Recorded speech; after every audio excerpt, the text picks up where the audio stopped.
રાજકોટમાં કલેક્ટર કચેરી ખાતે બેઠક યોજાઈ હતી, જેમાં સફાઈ કર્મચારી આયોગના સભ્યો સાથે અંજનાબેને વિચાર વિમર્શ કર્યો હતો।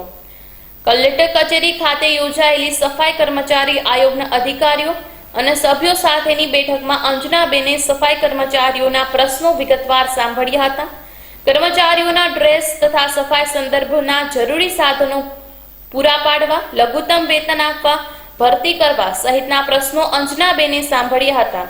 આ બેઠકમાં જિલ્લા કલેક્ટર અરુણ મહેશ બાબુએ અંજનાબેનને આવકાર્યા હતા।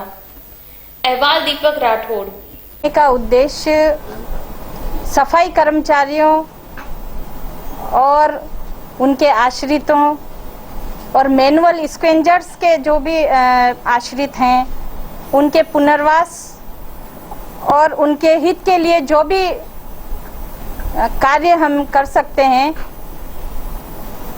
वो हमें करना है। राष्ट्रीय सफाई कर्मचारी आयोग देश में इन्हीं लोगों पर काम करता है, इनकी समस्याओं का समाधान करने के लिए जाता है। यही उद्देश्य लेकर हम राजकोट आए हैं ताकि हम इन कर्मचारियों के हित के लिए बात कर सकें। प्रश्न तो बहुत हैं, समस्याएं इतनी हैं जिनका समाधान कई सालों से नहीं हुआ है, लेकिन जो देखना अभी है वो ये है कि इन समस्याओं का हल कैसे होगा। कर्मचारियों के शिक्षा के लिए उन सफाई व्यवस्था में जो साधन मुहैया कराए जाने चाहिए वो उनकी समस्या है। ऐसी कई समस्याएं हैं, उसी पर हम मीटिंग कर रहे हैं। हमारे देश के प्रधानमंत्री माननीय नरेंद्र भाई मोदी जी, जिनकी सोच सफाई कर्मचारी और वाल्मीकि समाज के बहुत हित में है, वो चाहते हैं कि ये समाज बराबरी में आए, इस समाज को सभी अधिकार मिलें। इसीलिए उन्होंने स्वच्छ भारत अभियान चलाया, इसीलिए उन्होंने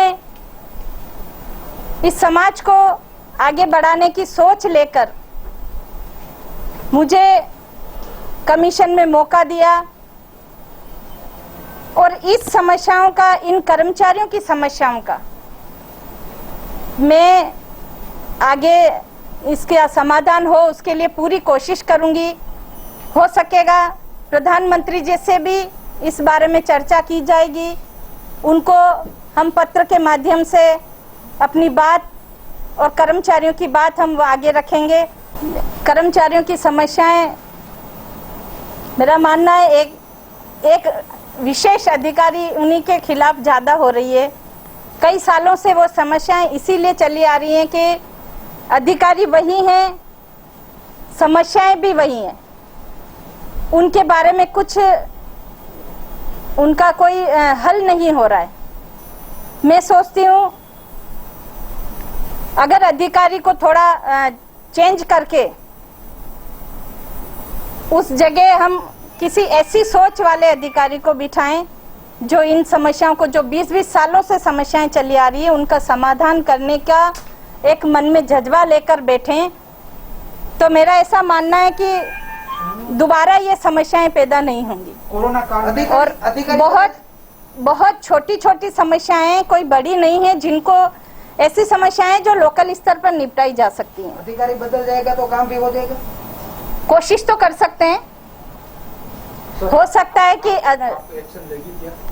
बिल्कुल लूंगी मैं। क्या नोटिस भेजेंगे? नोटिस भेजेंगे कि कर्मचारियों की जो समस्याएं हल नहीं हो रही है उसके लिए जो जिम्मेदार है उसे। वो अधिकारी का नाम बता सकती है? नाम नहीं बता सकती मैं। देखिए ये सेफ्टी इक्विपमेंट्स जो होते हैं वो सभी के लिए ज़रूरी हैं। कोरोना काल को देखते हुए जहां हम सब लोग अपने घरों में बंद हैं, वहीं ये स्वच्छता सैनिक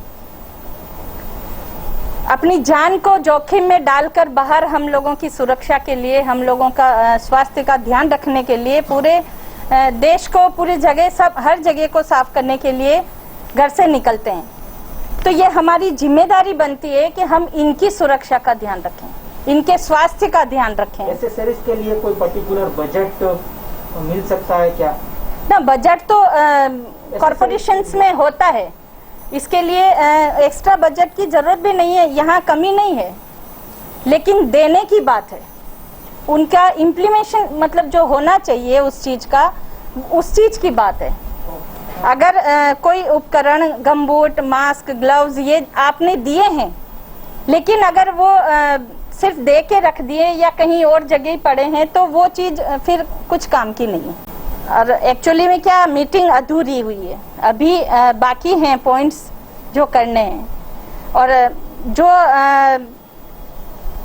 कर्मचारियों की जो जगह खाली है, जो पद हैं जो भरने हैं, 441 पद, 441 पद हैं जो भरने हैं, लेकिन वो कई सालों से खाली पड़े हैं। तो उसके लिए कमिश्नर साहब को और कलेक्टर साहब को और ये बोला गया है कि ये जल्दी से जल्दी भरें।